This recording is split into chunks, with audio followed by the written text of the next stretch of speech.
Okey, Assalamualaikum warahmatullahi wabarakatuh, saudara sekalian. Saya ingin menceritakan kepada anak-anak muda yang mungkin dah tahu, mungkin tak tahu. Mereka buah delima, mungkin mereka tak biasa. Okey, antara buah yang tercantik, kata orang-orang yang suka kepada buah-buahan ni, dia orang kata ialah buah delima. Design dia, bahkan kalau dibaca sejarah-sejarah Nabi-Nabi dulu, sehingga kan terutama sekali dalam Bible pun ada, of course dalam Quran ada sampai 3 kali disebut, betul? Kalau anda ingat di surah Al-An'am, saya pun tak ingat, tapi saya buat kajian, ada 2 ayat dalam tu, yang nombor 99 dan 141 disebut, antaranya ada perkataan atau buah yang disebut delima. Okey, dan satu lagi dalam Ar-Rahman, dalam ayat 68, dia sampai ada satu dia kata makanlah buah ni, bererti buah ni memang antara buah-buah yang disebut dalam Al-Quran ada 6, betul tak? Anda semua mungkin ada yang ingat, ada tak ingat. Contohnya seperti buah tin, buah anggur, buah kurma, buah zaitun, pisang dan juga buah delima. Jadi hari ini kita ambil kesempatan, bukan setakat adanya bertulis dalam Al-Quran saja, yang tak ditulis dalam Al-Quran pun banyak lagi yang bermanfaat. Cuma yang ini disebabkan dia bertulis, kita kena ambil secara serius, sebab 3 kali disebut mesti ada sesuatu yang memang memberi manfaat, betul.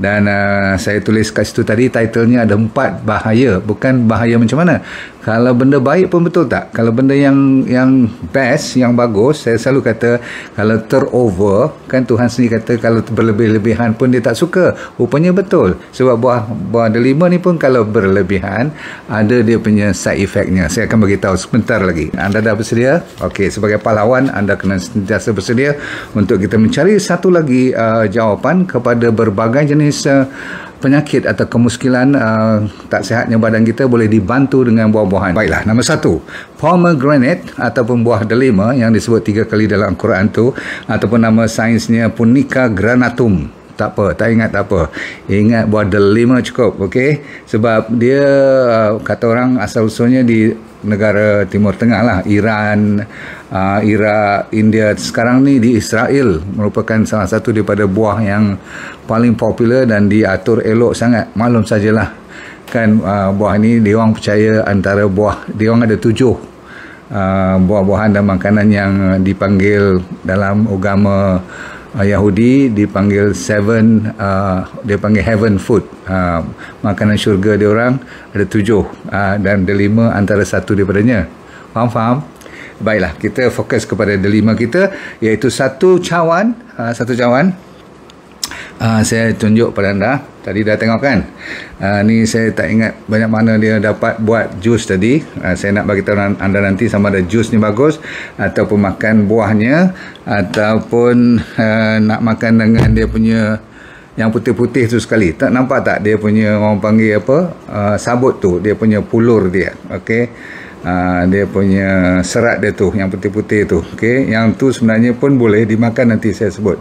Sehinggakan di tepi-tepi ni you tengok tepi-tepi yang putih-putih ni, sehinggakan kulit pun kalau you cuci betul-betul dia ada manfaat. Daun dia, kulit batang, pelepah dia tu, akar pokok dia, semua ada ubat-ubatan yang tradisional. Tapi you tak payah fikir sampai ke akar lah. Hari ni kita fokus kepada bismillah. Memang kalau you tapis, hilangkan biji dia semua tu, you minum memang best, betul. Tetapi sabar dulu, berapa banyak you boleh minum air yang dah ditapis macam tu. Dan tadi ada orang tanya biji pun. Okay, sebelum saya lupa, biji tu boleh makan tak boleh makan? Jawapannya yes, boleh makan. Sehinggakan dalam bahasa orang putih dia panggil seed and aril, A-R-I-L, yang merah-merah tu. Buah ni tak, saya rasa tak berapa cun dah ni, dia tak merah sangat. Ada yang betul-betul merah, delima cantik lah kan. Yang ni kita nak buat macam mana? Kita dah potong, kita tengok, dah beli, bukan nak boleh bagi balik kan. Ni bagi saya tak cukup merah. Apapun, kalau boleh you beli yang merah, lebih merah dan lebih nipis kulitnya, itu lebih bagus. Saya ulang, lebih merah dan lebih nipis. Sebab apa?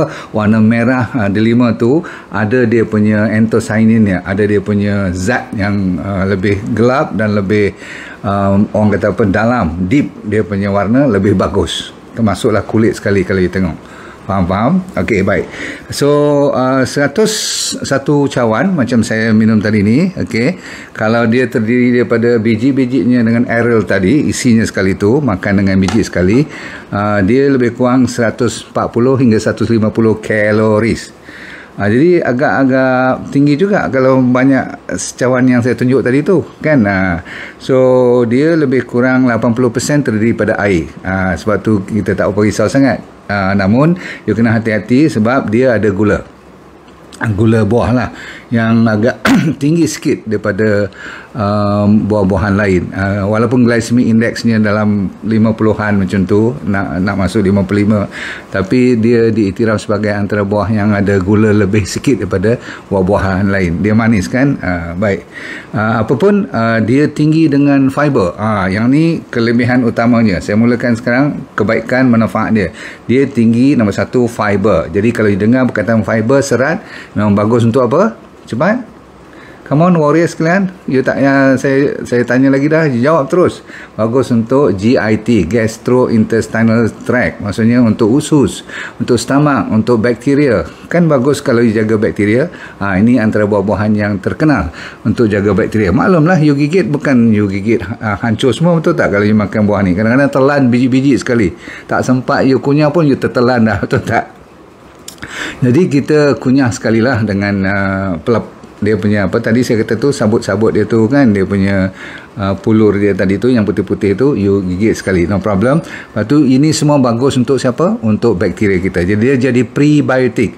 Dan bila prebiotik ni cantik dan mencukupi, immunity you meningkat, inflamasi you menurun, you punya lawan bakteria, virus semua tu cantik kan. Dan dia boleh buat keluar vitamin K pun lagi.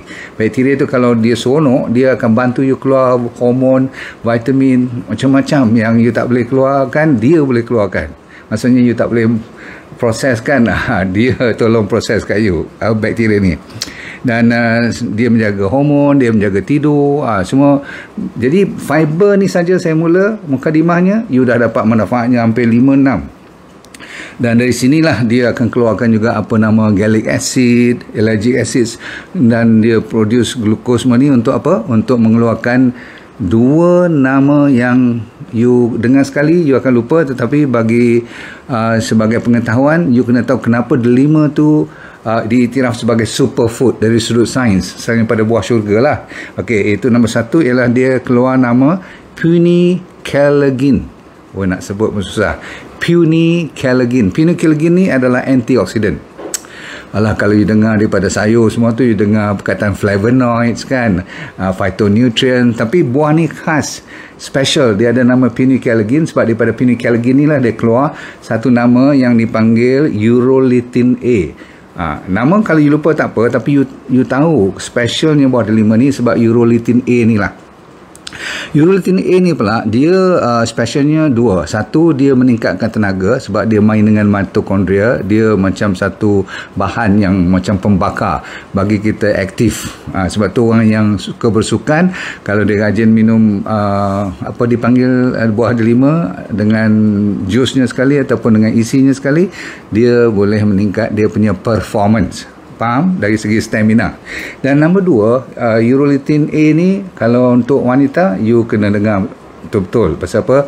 Dia natural anti-aging. Awet muda yang natural, inilah dia. Tuhan bagi rezeki urolithin A. Okay? Anti-aging. Nombor dua, itu baru nombor satu, saya cepatkan. Nombor dua, dia ada yang saya kata apa tadi, punicalagin. Nombor tiga, dia ada satu lagi nama punicic, semua start dengan punicic acid. Sebab tu nama sains dia pun Punica granatum. Tapi punicic acid ni pula, dia adalah merupakan fatty acid. Bah dia sebenarnya tak ada lemak, dia ada protein dalam buah ni, tetapi sikit. Fiber yang paling banyak, karbohidrat yang paling banyak. Tetapi punicic acid ni menggantikan lemak, dia ada fatty acid dia yang bagus untuk apa? Untuk kebaikan menjaga kesihatan umum. Sebab fatty acid ni dia diperlukan untuk semua sel-sel kita. Jadi dia menjamin supaya semua sel-sel kita ni bagus untuk dibantu nanti bila saya sebut penyakit-penyakit tu semua, dia dah backup dengan fatty acid dia. Namanya apa tadi, punicic acid. Lupakan nama tu, saya pun terbelit-belit pula lidah saya. Tapi yang penting dia ada iron pula lagi, dia ada copper, dia ada folate, dia ada vitamin B1, 2, 3, ada potassium, vitamin C paling banyak dalam buah ni. So antara yang tertinggi, kalau you tak rajin pergi makan vitamin, suplemen vitamin C, you ambil buah apa, delima, bagus. Vitamin K saya kata tadi, dan satu lagi namanya potasium. Ni antara buah-buahan yang siapa yang selalu komplain, doktor potasium saya rendah, ambil yang ni. Tapi kalau you stage 4, stage 5 kidney failure, jangan makan buah ini. Saya ulang, yang ada kidney failure stage 4, stage 5, especially yang dah dialisis. Sebab apa? Dia tinggi dengan potasium. Faham? Okey, baik. Seterusnya, dia terkenal dengan siapa yang ada masalah prostate, orang lelaki, dan masalah breast cancer ataupun ada family yang ada breast cancer, you mulalah mendekati dengan buah delima ni, sebab dia antara yang terbaik. Selain daripada banyak lagi kan sayur cruciferous vegetable yang hijau selalu saya sebut yang rangup tu, termasuk ada buah-buahan lain, termasuklah apa yang saya sebut hari ni, buah delima. Terkenal dengan menurunkan you punya atau melambatkan PSA. Orang yang kena prostate dia tahulah apa maksud PSA kan, test dia punya darah tu supaya PSA tu tidak meningkat terlalu cepat, dan kadang-kadang tak perlu buat apa-apa pun, wait and see je. Dan orang yang kena breast cancer, kajian sedang dijalankan untuk penyakit lung cancer pula. Okey. Lagi kebakaran seterusnya ialah Alzheimer's. Banyak juga 2-3 hari lepas pun saya banyak cerita tentang orang yang boleh mengurangkan masalah Alzheimer's. Alzheimer's tu apa dia? Nyanyuk. Faham?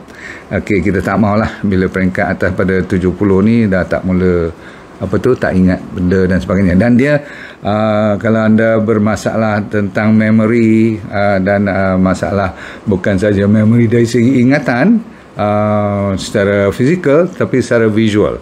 Kan kadang-kadang kita boleh mengingati sesuatu secara nampak, visual, dan selalunya kita nak mempertahankan benda tu. Sebab contoh, kita masih lagi nampak masa kita kecil dulu main mandi ban kat sawah padi, macam mana rupa kawan you, ingat tak? Masa you kayuh basikal, macam mana you belajar basikal yang ada galang tengah tu, yang besar tu. Saya masih ingat lah, sebab saya nampak main pasir bila balik daripada sekolah tu, macam mana kita kena rotan dengan atuk kita macam tu. Jadi semua tu visual. Tapi kalau kita tak boleh ingat tu semua lagi dah, faham tak? Jadi kita dah mula jadi bukan nyanyuk, tapi lupa-lupa lah. Dia lupa sama ada visual atau memory ni boleh dipertahankan dengan makan buah delima. Cun tak cun? Okey, seterusnya digestion. Ini tadi saya ada kaitan dengan fiber, tapi saya lupa nak cerita dia mengurangkan masalah inflamasi dalam perut pun. Jadi kalau you ada masalah ulcer, masalah IBS kan, irritable bowel syndrome, ada masalah GERD kan, selalu pedih, sakit ulu hati kan, acid to reflux, dan suka kembung, suka segah perut ni, angin, yang ni lah antara buah-buahan. Dan kalau saya nak terus suruh you buat sekarang dari segi makanan tu, takut nanti you duk fikir jus saja. Saya nak you lupa jus, sebab saya nak you lebih fikirkan makan buahnya tu. Maksudnya makan isinya terus. Dengan yang putih-putih ni kalau tergigit semua sekali. Faham? Ni bukan yang ini. Yang ini kalau you exercise saja saya benarkan. Kalau you bukan kaki exercise, jangan nak galakkan makan atau minum ni banyak-banyak. Okey, paling mungkin setengah cawan ni okey lah. Kalau hari 2-3 gelas, nanti saya cerita itu antara bahaya, terutama sekali orang yang diabetes. Baik, sebelum saya lupa, saya kata apa? Bila saya cakap ambil atau makan buah delima, saya kata ambil semua ni. Makan terus. Fresh. Whole food. Makan raw. Memanglah. Okey, walaupun kita boleh buat nak masak, ada dalam masakan pun ada orang buah delima ni, saya cerita ni raw. Okey, arthritis, osteoarthritis atau rheumatoid arthritis yang baru ni saya cerita adalah satu lagi bantuan yang boleh you dapat daripada buah delima ni untuk bantu orang yang sakit sendi. Boleh. Sebab apa? Dia ada isu membantu dari segi apa yang dia panggil anti-inflamasi. Dia lawan radangan. Okey, kalau you campur dengan celery yang saya selalu ajar pagi-pagi tu lagi cun. Seleri jangan dicampur, tapi maksudnya katakan you nak ambil air bali kan pukul 10-11 tengah hari atau petang, you nak ganti air lain, you tak salah ambil air bali ataupun makan kudapan, buat macam snack bali ni terus boleh, sebab dia ada banyak air, you tak risau.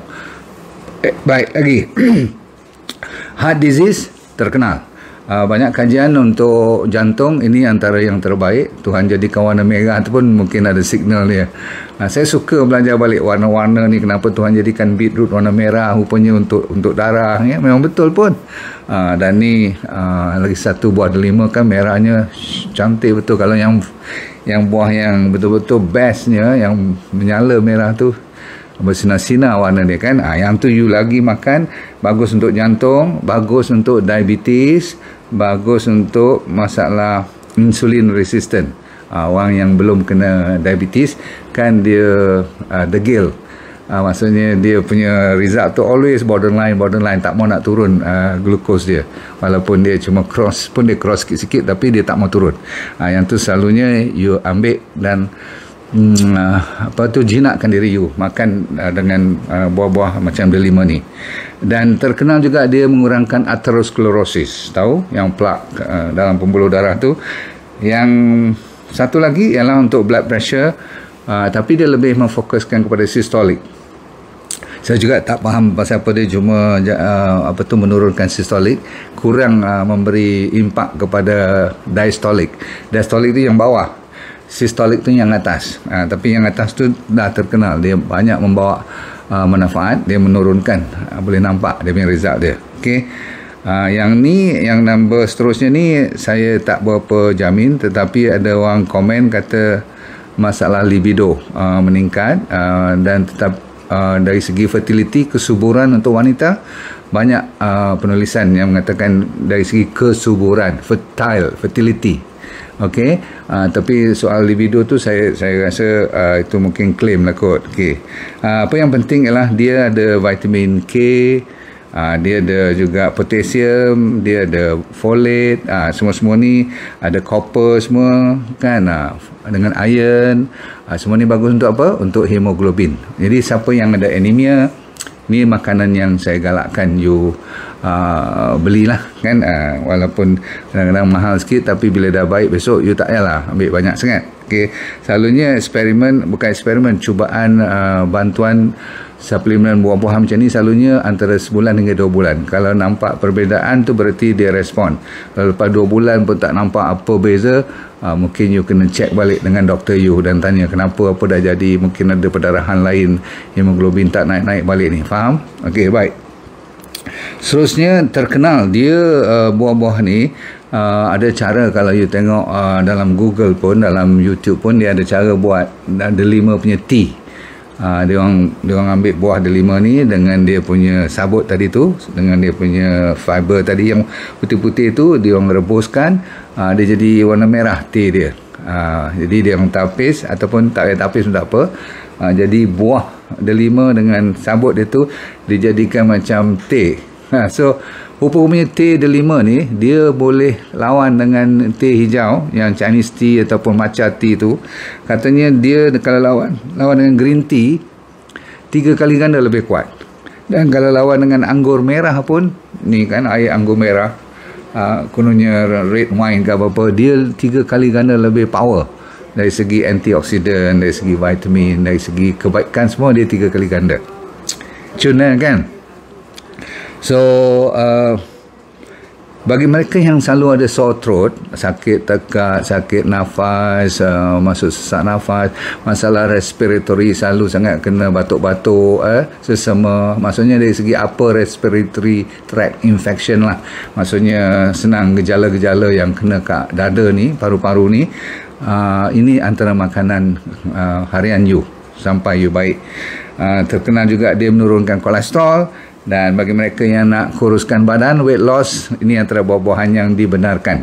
Okey, kita nak habis lagi 2-3 saja. Satu lagi anti-microbe, dia macam antibiotik yang natural. Dia boleh lawan bakteria, boleh lawan virus, boleh lawan fungus yang paling kuat sekali. Fungus maksudnya apa? ni macam kulat-kulat dalam badan kita, termasuk bahagian perempuan semua tu, yes, ni minuman dan makanan you. Okay, salah satu sebabnya apa, dia ada satu bahan namanya tannin, TANNIN. Tak apa, you ingat yang dia boleh bantu cukup. Okay, last dua. Okay, nitrates. Nitrate adalah satu lagi bahan yang akan rembeskan ataupun orang panggil rangsangkan cepat keluar. Kalau you ambil buah-buah delima ni, nitrate ni pembuka pembuluh darah, jadi dia senang blood flow lebih lancar, maka kita akan lebih, orang panggil apa, tadi yang saya katakan yang nak bersukan tu, exercise semua tu, dia lebih tinggi performance you all. Okay, jadikan sebagai snacks untuk you makan kudapan petang-petang, buat macam ganti kacang lah. Dan ujung-ujung sekali, jangan lupa dia juga bagus untuk mata, untuk penjagaan visual, maksudnya macam vitamin A lah. Dia bagus untuk vision, dan bagi mereka yang ada buah pinggang, ada stone, boleh makan. Yang ni bagus untuk mereka yang ada batu karang, boleh. Sampaikan orang yang ada masalah kulit, penyakit kulit kan, anti-aging tu bagus sangat-sangat. Ujung-ujung sekali heran, dia mengurangkan stres. Maksudnya dia ada mengeluarkan hormon yang bagi you tenteram dan happy sikit lah. Okey, kita habiskan cerita dengan 4 bahaya. Ready? Supaya you tak lupa. Sebab tu saya tinggal last sekali. Number 1, dia boleh menurunkan blood pressure. Tadi betul. Tetapi kalau you dah makan ubat blood pressure, dan you kalau tak makan blood pressure pun, you jenis orang yang low blood pressure. Kan ada sebahagian anda yang jenis low blood pressure, katakan 90/60 kan. Kalau you makan buah ni, you kena hati-hati. Kalau you rasa macam tohuyung hayang, kalau bangun nak pitam dan sebagainya, cuba cek tengok, mungkin you allergic kepada buah macam ni, sampaikan blood pressure you turun lagi, takut pitam. Satu. Nombor 2, masalah metabolisme kita memang bagus. Sampaikan katanya kalau you ada diarrhea, ada masalah perut lah, cirit-birit sebagainya ni, bagus. Okey, tetapi kalau you ada constipation, faham tak? Kalau you ada sembelit, you jangan galakkan makan banyak buah delima ni. Takut nanti jadi sembelit lagi. Satu, sebab dia kan banyak fiber dan sebagainya, sepatutnya bagus. Tapi kalau tak cukup air you minum pula nanti, buah delima ni boleh menyebabkan you dapat sembelit yang teruk. Kalau you dah ada sembelit. Tapi kalau biasa-biasa, no problem. Macam kebiasaan, dia bagus untuk lawas air, buang air besar pun, tapi jangan lebih. Allergic, ada orang allergic, ada orang alahannya kepada buah ni, sebab salah satu daripadanya tadi sains dah confirm ada perkataan tannin tadi. Tannin tu sebenarnya natural untuk buah-buahan, macam dia protect buah dia tu atau pokok dia tu supaya tidak diganggu oleh inilah ulat-ulat atau binatang. Cukup je untuk dia jaga, tapi manusia setengah tak tahan, walaupun dia sikit, dia boleh menyebabkan kita allergic, semua dapat macam gatal, dapat rash, itu kena jaga. Saya kata tadi orang diabetik kena jaga, jangan terlalu banyak. Sebab apa? Dia ada gula, gula buah betul, tetapi dia tinggi daripada buah-buahan biasa, maka tak saya galakkan you makan terlalu banyak. Kalau macam buah lain, tak ada masalah kan. Macam tembikai semua tu pun, walau you makan sebiji pun tak jadi masalah sangat kan. Cuma buah-buah macam ni paling banyak mungkin setengah biji. Untuk orang diabetik, no problem ya. Setengah biji besar ni pun dah kira banyak lah kan. Okay. Dan penutup pada petang ini, namanya penyakit demam. If you have fever, don't take buah delima. Heran tak heran? Sebab pelajarannya daripada tradisional Islamic medicine ni, dia diiktiraf sebagai buah yang panas dan lembab. Kan kalau Chinese dia ada sejuk panas, dalam Islam ada perubatan Islam kata panas dan lembab. Jadi kalau you demam, not good for you. Sabar aja, lepas you dah baik demam, you boleh makan balik.